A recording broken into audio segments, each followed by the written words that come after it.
Hello everyone, कैसे हो आप सभी। तो आज स्टार्ट कर रही हूँ क्लास 9th का चैप्टर है हमारा first, rational and irrational numbers. And इसको नंबर सिस्टम के चैप्टर से भी जानते हैं। आपको पिछले वीडियो में मैंने रैशनल नंबर्स के बारे में बता दिया था, प्रॉपर्टीज़ करवा दी थी एंड एक्सरसाइज 1.1 भी करा दिया था ICSE बोर्ड के। देन आज स्टार्ट कर रही हूँ मैं irrational numbers. What is irrational numbers, है ना। हमने रैशनल नंबर्स तो पढ़ लिए और आज इरेशनल नंबर्स क्या होते हैं उसके बारे में थोड़ा सा आपको बता देती हूँ। इरेशनल नंबर्स को समझने से पहले, ऐसे नंबर्स जिनको हम इरेशनल नंबर्स कहेंगे, उनको समझने से पहले हमें थोड़ा सा इसकी हिस्ट्री में चलते हैं कि भाई कैसे हम नंबर्स जो अब तक हमने काउंटिंग नंबर्स देख लिए, 0 से ऐड करने के बाद होल नंबर्स देख लिए, नेगेटिव्स नंबर्स देख लिए एंड फ्रैक्शंस नंबर्स देख लिए। इन सारे नंबर्स के बाद भाई और कौन से नंबर्स बच जाते हैं। तो ऐसे नंबर्स हम ऐसे किन नंबरों को हम कहेंगे कि भाई इरेशनल नंबर्स हैं। तो उससे पहले मैं आपको लेके चलती हूँ अपनी हिस्ट्री पे, भाई कैसे कब इरेशनल नंबर्स जो है वो हमारे सामने आए या फिर किसने सबसे पहले इरेशनल नंबर्स के बारे में बताया।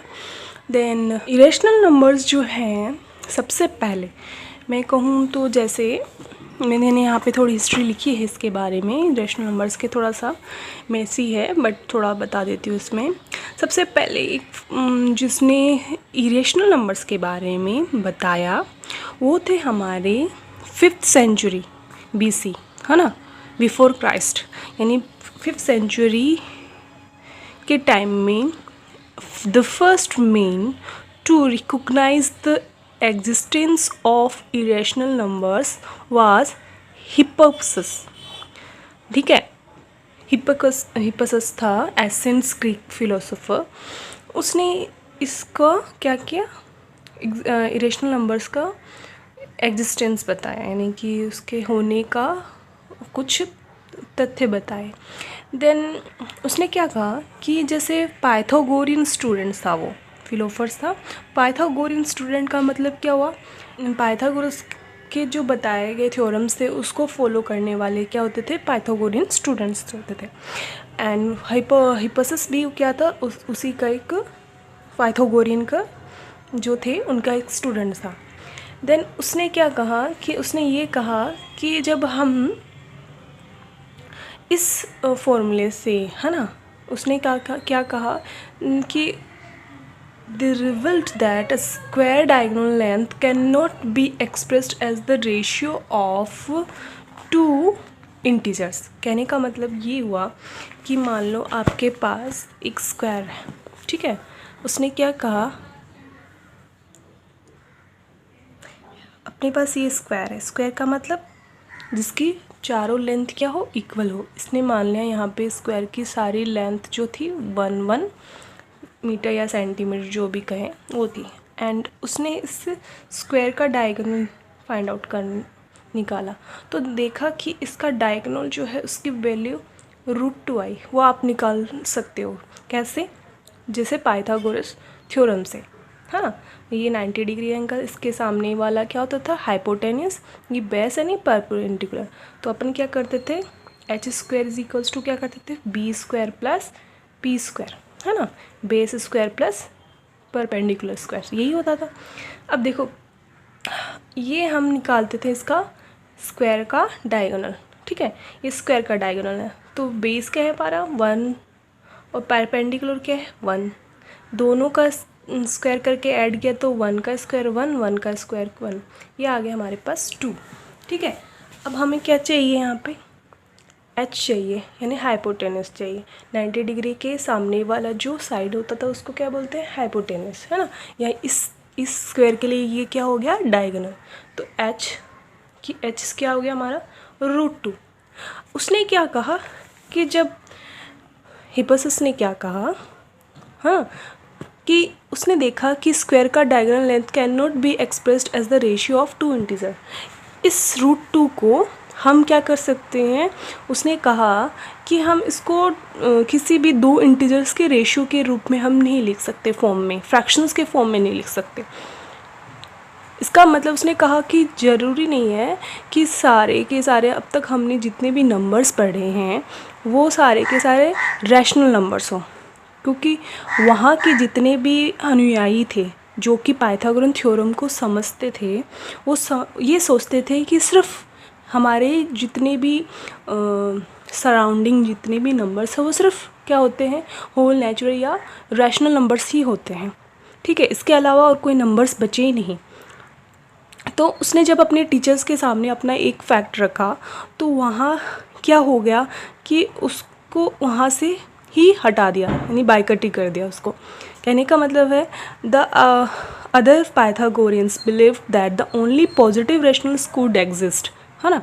सिर्फ उन लोगों ने क्या कहा कि सिर्फ क्या हो गया, पॉजिटिव रैशनल्स नंबर ही एग्जिस्ट करते हैं, ऐसा कोई नंबर्स है ही नहीं। ठीक है, तो देयर वाज सो हॉरिफाइड, उसके मतलब उसकी तरफ बहुत गुस्सा करके उसको उसके आइडिया को और उसको वहाँ से हटाई दिया, हिप्पासस को।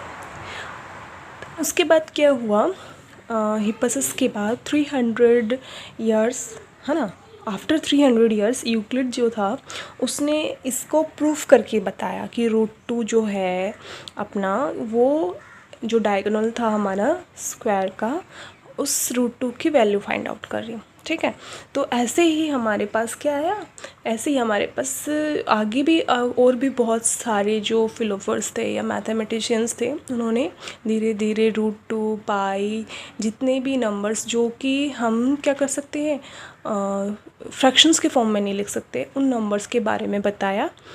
एंड उसके बाद आर्किमिडीज जो थे उन्होंने भी पाई की वैल्यू बताई, जो कि क्या थी, डेसिमल्स फॉर्म में थे, और उसका एक्सपेंशंस जो था वो क्या नहीं था, नॉन टर्मिनेट नहीं था।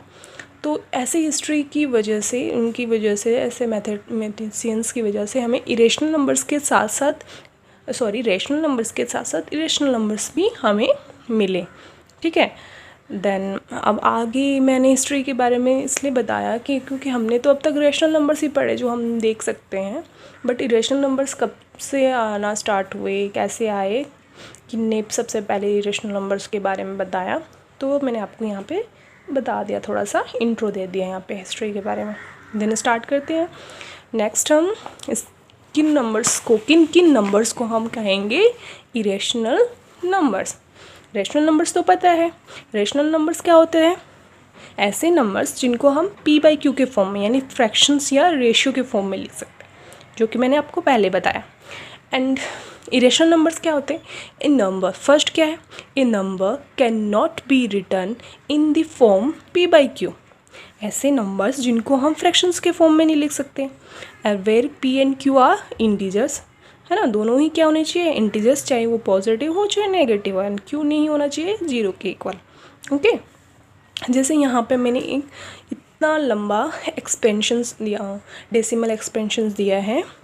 ठीक है, उसकी वैल्यू देखो क्या है यहाँ पे 3.141592653589732, ऐसे करके डॉट डॉट करके आप इसका एक्सपेंशंस इनफाइनाइट तक है। नो फाइनाइट नंबर, ये कौन सा नंबर है, कोई फाइनाइट नंबर है, इनफाइनाइट नंबर्स है। तो ऐसे नंबर्स क्या हैं, ऐसे नंबर्स जिनको हम p/q के फॉर्म में नहीं लिख सकते। लिख सकते हो आप p/q के फॉर्म में, बिल्कुल नहीं, क्योंकि पॉइंट हटाएंगे तो नीचे हमारे पास कितने जीरोस आएंगे वो हम यहाँ पे लिख ही नहीं सकते। तो ऐसे नंबर्स कभी भी p/q के फॉर्म में लिखे ही नहीं जा सकते, जिनका डेसिमल एक्सपेंशन क्या हो, आगे तक बढ़ता ही जा रहा है, ख़त्म होने का नाम ही नहीं ले रहा, यानी वो इनफाइनाइट है डेसिमल एक्सपेंशंस। ठीक है, तो ऐसे नंबर्स क्या कहलाएंगे, इरेशनल नंबर्स कहलाएंगे। ओके, ठीक है। एंड सेकेंड और एक क्या है, a number which decimal form is expressibles as a non terminating and non repeating decimals is called an irrational numbers. Second क्या बताया कि वही कि ऐसे नंबर्स जिनका डेसिमल एक्सपेंशंस क्या होता है, नॉन टर्मिनेट, ख़त्म ही नहीं हो रहा, ठीक है, एंड नॉन रिपीटिंग। जैसे मैंने आपको रैशनल नंबर्स में बताया था, वहाँ पे क्या बताया था वो आपको वापस से रिकॉल कर देती हूँ, क्या बताया था यहाँ पे। ठीक है, रैशनल नंबर्स क्या होते थे, rational numbers can also be expressed in the form of decimals, ठीक है। तो उसमें बताया था एक तो टर्मिनेट और दूसरा बताया था आपको नॉन टर्मिनेट, ठीक है। तो टर्मिनेट का मतलब मैंने बताया था, अगर आप किसी भी फ्रैक्शंस में उनका हम क्या करें, उनको हम डिवाइड करें तो उनका जो वैल्यू होता है वो हमेशा क्या आ जाती है, पॉइंट के बाद 2 या 3 डिजिट के बाद ख़त्म हो जाती है और रिमाइंडर हमारा क्या हो जाता है, 0 हो जाता है। ओके, तो ऐसे होते थे टर्मिनेट डेसिमल नंबर, जिनकी वैल्यू क्या हो जाती थी, ख़त्म हो जाती थी और रिमाइंडर 0 आ जाता था।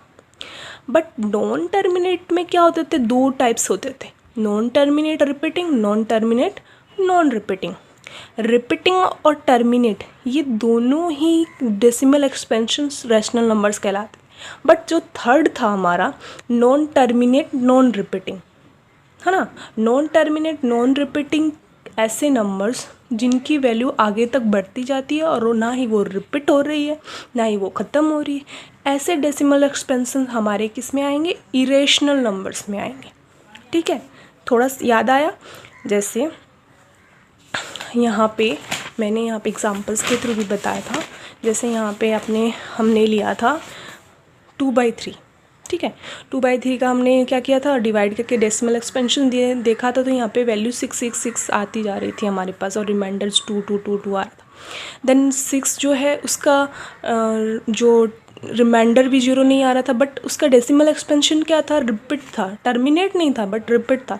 तो ऐसे नंबर्स भी इरेशनल नंबर्स में आते हैं।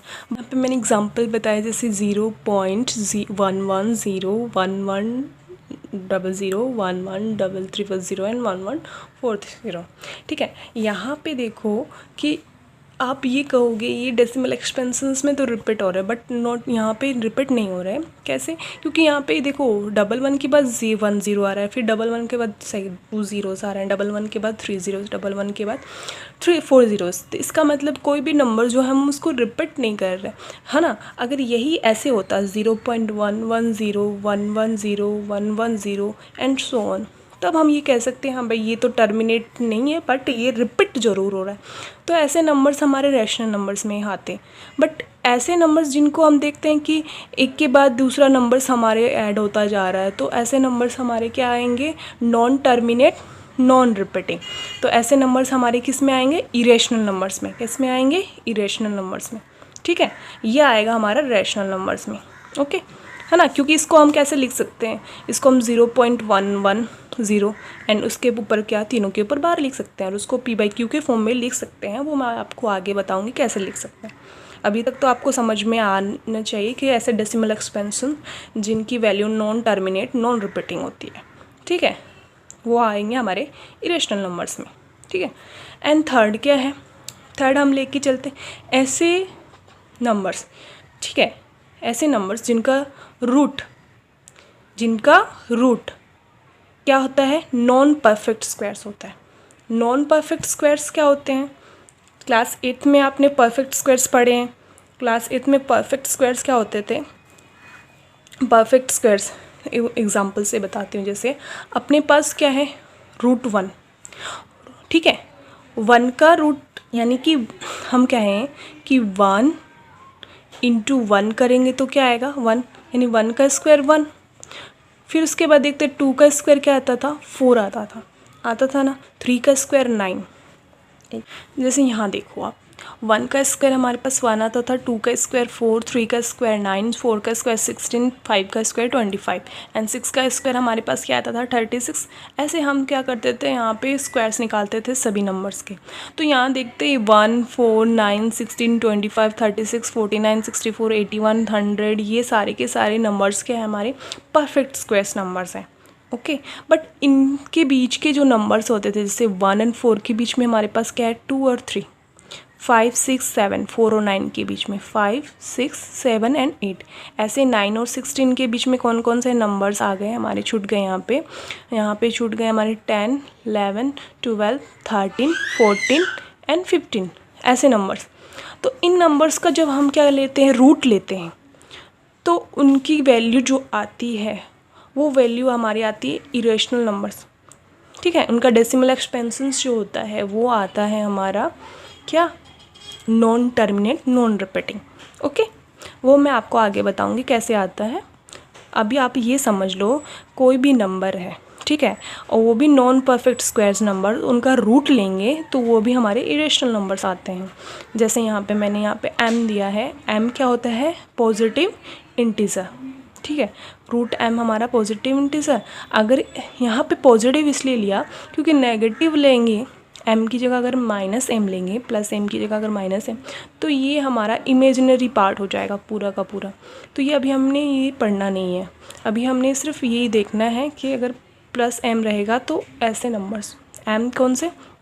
जो नॉन परफेक्ट स्क्वायर नंबर्स होंगे, और उनका क्या लेंगे? रूट लेंगे, तो वो इरेशनल नंबर्स होंगे। एग्जांपल्स के थ्रू समझाते हो, जैसे √2 है, √2 जो है वो किसी भी नंबर्स का स्क्वायर नहीं है, √3 नहीं है, √4 है, क्योंकि 4 को हम कैसे लिख सकते हैं? 2 × 2 लिख सकते हैं ना, 2 इसका स्क्वायर क्या आता है? 4, तो √4 की वैल्यू 2। √5 के लिए भी कोई भी √5 भी नॉन परफेक्ट स्क्वायर है, √6 भी नॉन परफेक्ट स्क्वायर है, 6 भी हमारा क्या है? नॉन परफेक्ट स्क्वायर्स है, 7 भी हमारा क्या है? नॉन परफेक्ट स्क्वायर है, ठीक है, 8 भी हमारा नॉन परफेक्ट स्क्वायर है, बट 9 हमारा क्या है?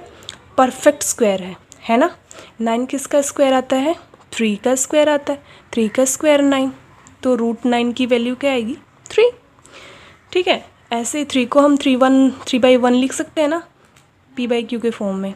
तो ये हमारे पास √9 जो है, √4 जो है वो रैशनल नंबर्स है, ठीक है। √10, √11, √12, √13 एंड सो ऑन, √15, √16 हमारा क्या है? √16 क्या है हमारे पास? यहाँ पे देखो, √15, √14 एंड √16। √16 किसका 16 किसका स्क्वायर है? परफेक्ट स्क्वायर है 4 का, है ना, 4 का स्क्वायर है ना, 4 4 जा 16, तो उसकी वैल्यू क्या आ जाएगी? 4 आ जाएगी। तो यहाँ पे देखो 4, √9 एंड √16 ये हमारे क्या है?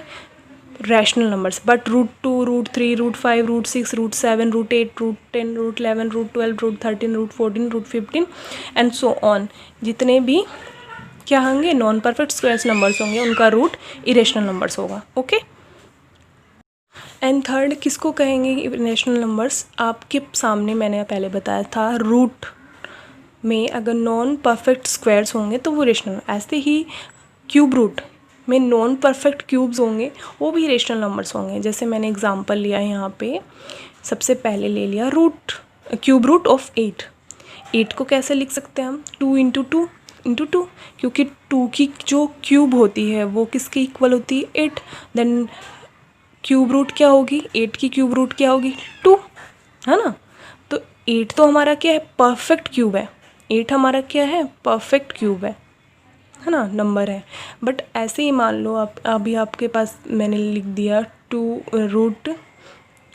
रूट ऑफ 25 मान लो, तो ये हमारा क्या है? परफेक्ट क्यूब रूट नहीं है। परफेक्ट स्क्वायर्स तो है पर परफेक्ट क्यूब नहीं है। किसी भी नंबर्स को हम अगर 3 टाइम्स मल्टीप्लाई करते तो √5 वो नहीं आएगा ना। तो ऐसे जो नॉन परफेक्ट क्यूब होते हैं, है ना, वैसे नंबर्स हमारे क्या होते हैं? क्यूब रूट में वो हमारे इरेशनल नंबर्स होते हैं। ऐसे यहाँ पे क्यूब रूट में मैंने 10 लिखा, तो 10 हम किसी भी डिजिट को 3 बार मल्टीप्लाई करेंगे, है ना, तो 10 कभी नहीं आएगा हमारे पास। तो ऐसे नंबर्स भी क्या होते हैं? ऐसे नंबर्स भी हमारे होते हैं इरेशनल नंबर्स, ठीक है। अब क्यूब रूट 8 के बाद उसके बाद नेक्स्ट डिजिट कौन सा आएगा? जिसकी वैल्यू, जैसे अपन 3 को 8 के बाद डायरेक्ट हमारे पास आएगा 27, है ना। दोनों ही हमारे क्या है? परफेक्ट क्यूब है। बस इनके बीच के नंबर्स, है ना, या फिर 1 का क्यूब भी 1, और 1 और 8 के बीच के नंबर्स हमारे क्या आ गए? 2, 3, 4, 5, 6, 7। फिर उसके बाद यहाँ 8 से 27 के बीच में 9, 10 से लेके 26 तक, ये सारे के सारे नंबर्स, और उनका हम क्यूब रूट लें तो वो कभी भी क्या नहीं आएंगे? रैशनल नंबर्स नहीं आएंगे। वो सारे के सारे किस में आएंगे? इरेशनल नंबर्स में आएंगे, ठीक है। समझ में आया ना? ठीक है, ये हमारा थर्ड ऐसे नंबर्स जो इरेशनल नंबर्स होते थे। अब फोर्थ है हमारा पाई, जो आपने बहुत बार पढ़ा हुआ है। पाई पाई कोई किसी भी क्वेश्चंस में या किसी भी, तो पाई के बारे में थोड़ा सा यहाँ पे बता देती हूँ। पाई का सबसे पहले जो खोज की जिसे, तो वो थे ग्रीक जीनियस हमारे आर्किमिडीज। उन्होंने पाई का डेसिमल एक्सपेंशन दिया। तो उन्होंने बताया कि पाई की जो वैल्यू होती है वो क्या होती है, नॉन टर्मिनेट नॉन रिपीटिंग होती है, मतलब पाई की वैल्यू आगे तक बढ़ती जाती है और उसकी वैल्यू कुछ ऐसी होती है 3.1415926535897 एंड सो ऑन। और हमारे जो आर्यभट्ट थे मैथमेटिशियंस इंडिया के, उन्होंने भी पाई की वैल्यू जो थी उन्होंने 4 डेसिमल्स तक बताई थी, एक्सपेंशंस किया था। एंड अब पाई जो है वो हम इसको क्या कर सकते हैं, अप्रॉक्सीमेशन हम लगा देते हैं 3.14 के इक्वल आती है। और जब 3.14 को हमने जब 14 को हमने 20/7 बार बार हम क्या करते हैं 20/7 का यूज़ करते हैं। इतने बड़े नंबर्स हम बार बार तो लिख नहीं सकते, इसीलिए हमने क्या किया, पाई को हमने ईज़िली जब किसी भी मैथ्स के प्रॉब्लम को सॉल्व करने के लिए हमने क्या किया 22/7 का यूज़ कर लिया। बट पाई की वैल्यू 22/7 नहीं होती, ठीक है। पाई की वैल्यू क्या होती है, ये होती है। और इसका डेसिमल एक्सपेंशन बहुत लंबा है, इनफाइनाइट तक है, ठीक है। अब पाई आया कहाँ से, पाई हम देखते हैं circumference of a circle and divide करते हैं किसका, डायमीटर ऑफ अ सर्कल। कोई सर्कल हमारे पास, ठीक है, इस सर्कल को देखते हैं तो सर्कल का जो डायमीटर है हमारे पास, ठीक है, ये हमारा सेंटर एंड ये आ गया हमारे पास इसका डायमीटर। डायमीटर सर्कल का कितना होता है 2r। और सर्कमफ्रेंस क्या होता है सर्कल का, सर्कमफ्रेंस होता है 2πr, होता है ना। तो अब जब इन दोनों का, इस पूरे सर्कमफ्रेंस का डायमीटर से हम क्या करते हैं, इसका रेशो निकालते हैं, तो उसकी वैल्यू जो आती है वो पाई के इक्वल आती है। और पाई क्या होता है हमारे पास, पाई हमारे पास होता है 3.1415 समथिंग। तो आपको इतना समझ में आया होगा कि किन किन नंबर्स को हम इरेशनल नंबर्स कहेंगे। बस यही नंबर्स हैं जिनको हम इरेशनल नंबर्स कहते हैं।